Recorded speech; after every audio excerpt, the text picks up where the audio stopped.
Welcome back to Skippers, presented by Owner's Box Fantasy Sports. Today's segment, must-add players. 4 players we think you need to pick up if they are available in your leagues. Jeremy Roach. Yes. First thing, everyone go subscribe. Hit the subscribe button. We're growing. We're trying to get to 1,000 by next week. Whenever. But as soon as possible. Growing a lot of content. What are we thinking? 4 episodes next week? 4, maybe even 5. You guys are 5. lucky. I know we're going to keep cranking them out. Must-add players. Fun stuff every week, man. Every week. So must-add. My first must-add is Kyle Gibson of the Texas Rangers. 37% rostered. I'm saying, like, he's the ace. Like you said, Abe, he was the opening day starter. It wasn't a great opening day, but he was a bad opening day. Obviously, his worst start of the year. But I mean, he's never really been great. Like, I don't remember when Kyle Gibson's been great. But he's been good this year, and this Rangers team, they're kind of a weird team, don't you find? Like, they're kind of... Yeah, I mean, their bats sometimes go silent, but they've put up a couple good games against the Rangers there. So, I mean, or not the Rangers, the Angels. They played this week. Obviously, they're the Rangers. I don't know what to think about the Rangers. I don't love the team, but they've had pretty good starters so far this year. Yeah, like you have Dane Dunning, which I mentioned Dane Dunning before, who's been great for them, and then you have Kyle Gibson. So I'll go into why I like Kyle Gibson. He's had great outings since his opening day start, which was obviously terrible, against the Rays and Jays, which obviously aren't easy lineups, which I like that. He's walking less guys this year, and he's the biggest thing that I found is he's implemented a new pitch, and every time someone implements a new pitch, that's big for a pitcher. If the new pitch is working, like, that's completely different than what Kyle Gibson was last year. So he introduces this cutter. It's 90 miles per hour. Batters have a .11 batting average against. His CSW is 41% on that pitch. That's good stuff. Called strikes plus whiff rates. That's that percentage. 41's really good. And it's the highest out of all his pitches. He's throwing it around 15% right now to 12%. I think he's just going to keep throwing it more the more he trusts it, and the more, like, running at that rate, he's going to throw it more, and I think that only makes him more valuable pitching wise. Yeah, I'd be interested to see his, like, put away rate on that, or, like, if he's using it as a 1-1 pitch to get ahead to catch people off guard. So we'll look into that for you, but I think Kyle Gibson's a good guy. Yep. So I'll go into mine. My first must-add player, Joey Votto of the Cincinnati Reds, 30% rostered. When you looked at Joey Votto at the start of the year, spring training type stuff, I think he got off to a really slow start because he had COVID in March. Yeah. I mean, people did not know what was going on with Joey Votto. It ended up being COVID, which is kind of the thing when you don't know what's going on with players. First 9 games, not a single extra base hit.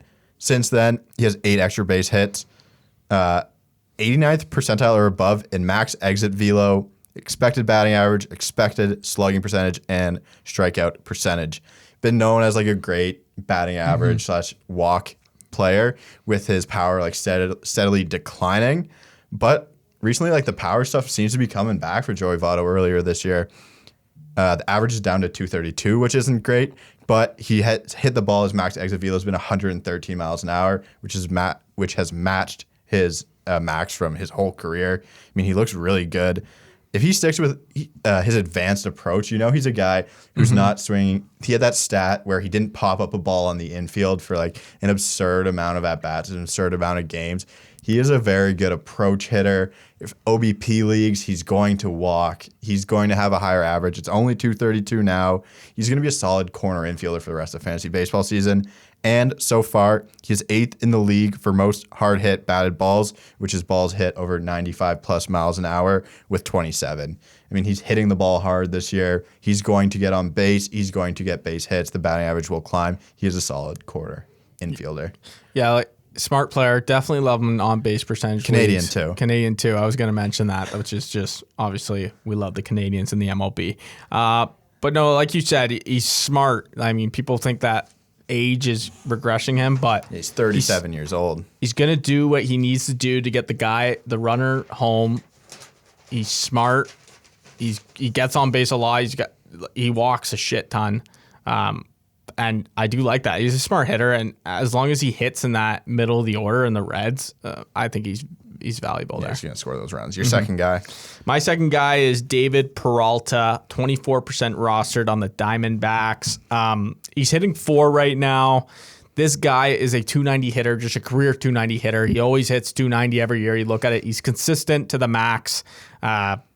He hasn't really started off great, but he hits the ball hard, and nothing of his numbers right now is showing that he's different than prior years. I think that he's just gonna. It's too early to say that he's not the same player. He's 33. Obviously, he's getting older. His max exit velo, he's always among the best in max exit velo. It's still 113.8 this year, which is among his top in previous years. He's at a 6.1% barrel rate. I just think that he's in a great spot. He's hitting, the Diamondbacks are surprisingly good, surprisingly better than what we thought they were going to be. And obviously today we just saw, we're filming, and he hit a 2-run home run. He's also up right now with the bases loaded and 1 out, so I'll keep an eye on that while you talk. But no, I think that he's just, anyone who's hitting 4 on a team is obviously valuable for RBIs, but this guy's average hitter as well. So any average leagues, this guy's valuable, and obviously his average isn't very good right now at 213. And he just hit a 2-run double. So I mean, come on. I mean, get to their waiver wire and pick him up, because he's only 24% rostered, so he's probably available in, I wouldn't say most leagues, but he's probably up there. Yeah. Well, you also looked at his launch angle, right? Yeah. That was one thing. What was his launch angle? It was 0.4 right now, which is incredibly low. He's crushing the ball on the ground right now. That's what he's doing, and he's going to figure it out. He's going to look at film, he's going to figure it out, and he's just got to get the ball in the air. And I loved watching him drive in 2 runs right there. I mean, just incredible timing for David Peralta. Great pickup, Jarrett. Love the player. My second must-add, Danny Duffy of the Kansas City Royals, 38% rostered, obviously left-handed, so I love the left-handed pitchers. Just a little bit of bias there. So far this season, in his 18 innings he has pitched, he's only given up 1 earned run, average over a strikeout per inning over those innings, as well as 2 wins. Wins, obviously, some categories you have. So another Royals team that's kind of surprisingly good. Not surprising to me, as I took their team total over, but they're leading that division. Royals have been playing well. I like Danny Duffy on that. One of the most intriguing things I've watched with Danny Duffy so far this year, also I'm just really impressed with Salvador Perez's catching abilities. He's the biggest target back there. I mean, obviously it doesn't have to do with Danny Duffy, but Salvador Perez is a monster behind the plate. Danny Duffy, his velocity is up 2 miles an hour to 94. I mean, and he's throwing his fastball 45% of the time, which is an incredible amount, but it's working for him. He's getting swings and misses. He's getting balls hitting to the ground, balls hitting the air. 2016, the same velocity he had at 94, he went 12-3. I mean, if he can get back to that, Danny Duffy's going to be a dog. He's throwing his slider. You look at the heat chart on it. He's barely throwing his slider in the zone, and he's getting a high whiff rate on it. So that fastball setting up so many other pitches for Danny Duffy. I think he's going to be successful. I like Danny Duffy. He's throwing hard. The Royals are good. He's their guy. Yeah, I think that you talk about that year when he was really good and he's 12-3. But the past few years, he just hasn't been consistent, and he's been a streamer the past 2 years. Where people have just been picking him up for starts, and then he always disappoints people.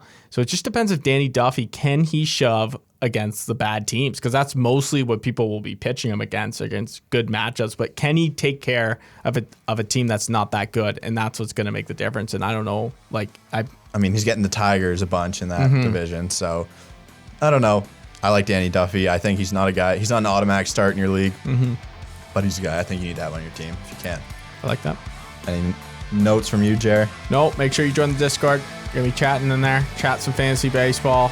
Follow us on Twitter. Yeah, subscribe. Leave your comments down below. Thank you for tuning in, and we will see you next time.